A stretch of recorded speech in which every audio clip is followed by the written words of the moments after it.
So hey everybody, I want to show you how to post packages from Studio Kura to Europe.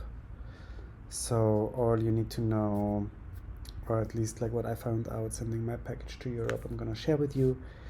So if this works only, I guess it also works for people from other countries and other continents, but there are some details that I'm gonna talk about that especially count for people within Europe.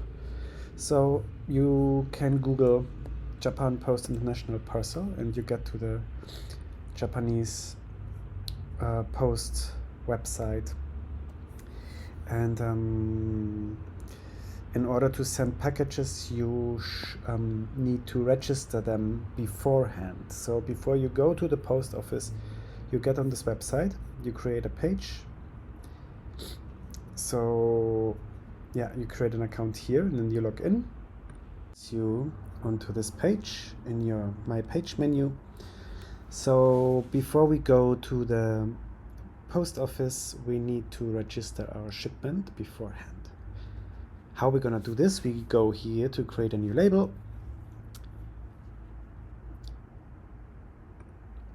So first page is select the sender address. So basically Studio Kura offered their address, so you can fill it in. Here, sender's address, I already got it saved here. And next page is bulb, and I'm sending it to Germany.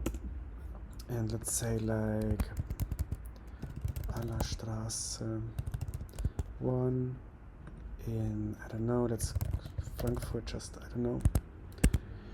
Postal code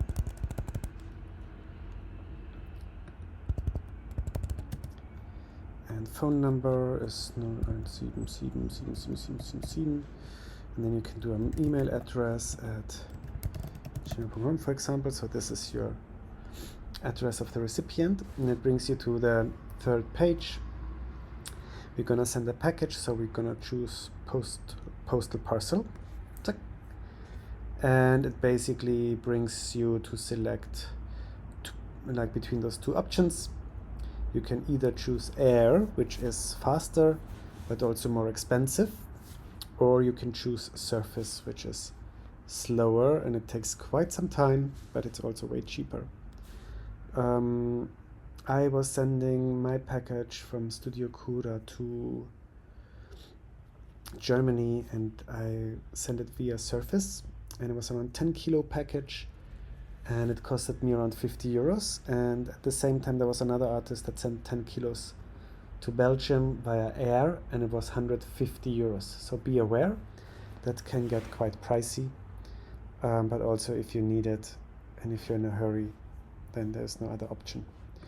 I'm gonna go for the surface mail, and then you are asked to basically fill in the list of the content, and this is quite important. So you can fill in, like, for example, ceramic cup. You got it on a second-hand market, so you have to estimate the value. It's like 1,000 yen.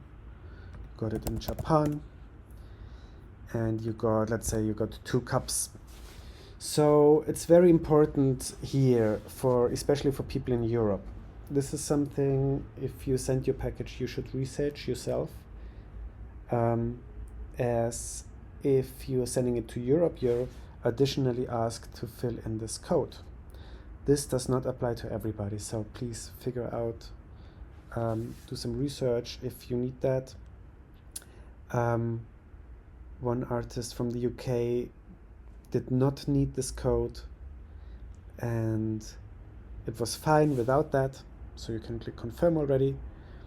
But for people sending it to Europe, you're asked to fill in this code. Basically, an HS code is like an international standardized code for goods.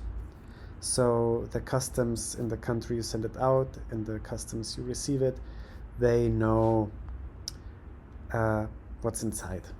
And how can we do this? You just Google ceramic cup HS code, and usually it's like a longer code number here. So this looks good. those numbers are a bit too little, so it's like 6 or 11 numbers, and you just fill it in, boom, and then you click confirm, and then you registered your first item. Let's go for a t-shirt, cotton. You got it, yeah, let's say also 1,000 yen, quantity 1. You got it in Japan. Let's go to get this HS code t-shirt. HS code. This looks good. HS code t-shirt, singles, underwear style. Yes, this looks good. Just copy that. Confirm. And also when you're sending back things that you brought, like for example, I don't know, like Adidas sports jacket that I did bring from Germany. It's 2,000 yen, or you can also guess in euros if you want. It's like, I don't know, 30 euros. You got it in Germany. Quantity 1. HS code. Sports jacket. HS code. Sports jacket, synthetic fibers. Other. This looks good. Oh.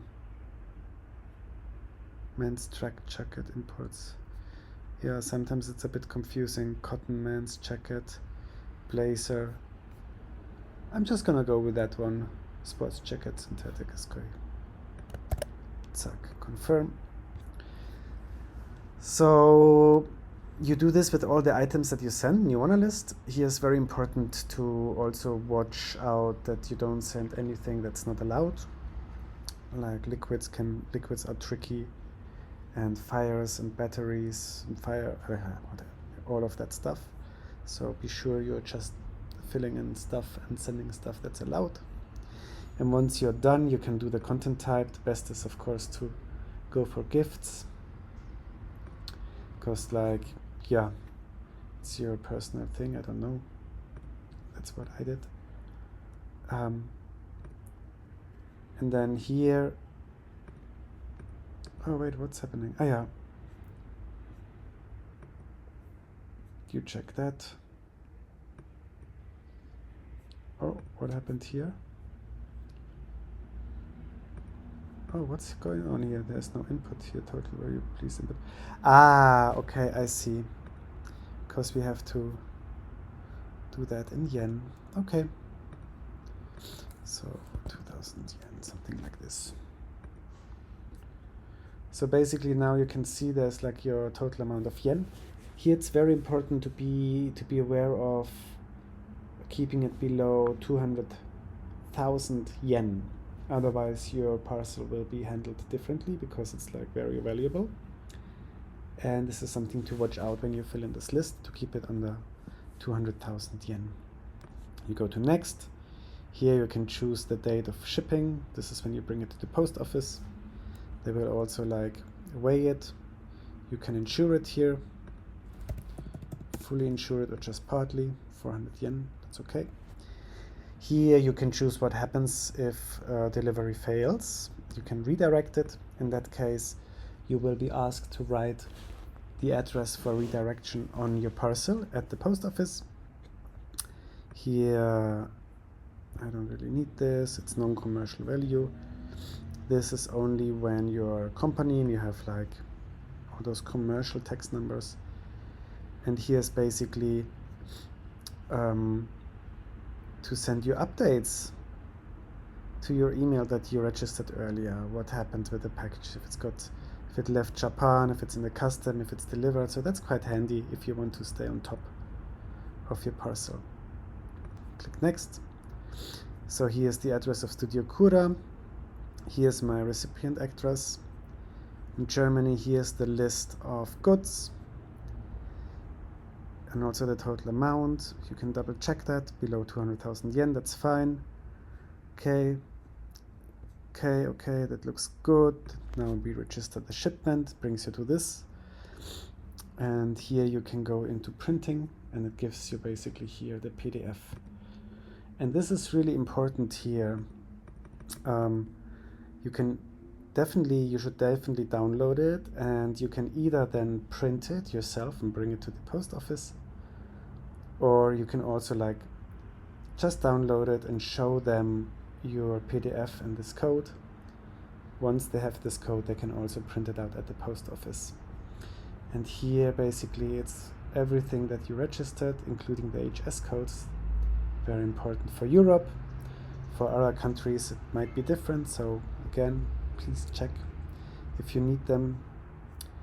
And then yes, you have to sign this, and you also have to sign an additional custom declaration at the office, and then you say print complete. You can double check if the label was saved in shipping history.